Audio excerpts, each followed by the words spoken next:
Book of Heaven, Volume 2, October 30th, 1899. Threat of chastisements for Rome. This morning my benign Jesus came all afflicted, and the first words he spoke to me were, "Poor Rome, how you will be destroyed. In looking at you, I cry over you." And he was saying this with such tenderness as to arouse compassion, but I could not understand whether it was only about the people or also the buildings.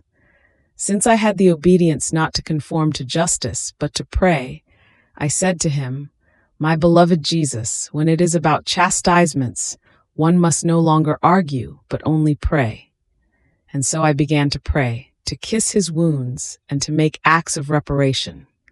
And while I was doing this, every now and then he would say to me, "My daughter, do not use violence on me. By doing this, you want to use violence on me by force, so calm yourself."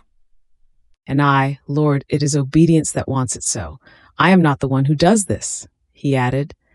"The river of iniquities is so great as to reach the point of preventing the redemption of souls, and prayer alone, and these wounds of mine, can prevent this raging river from absorbing them all into itself."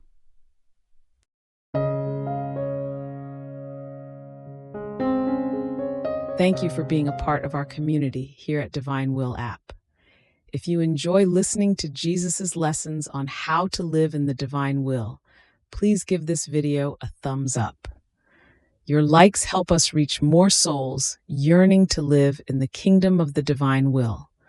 We'd love to hear your thoughts and reflections, so drop a comment below. Your insights not only enrich our community, but also inspire others on their spiritual journey. And don't forget to subscribe to our channel.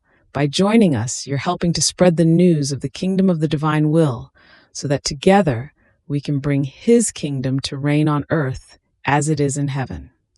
In the divine will, always.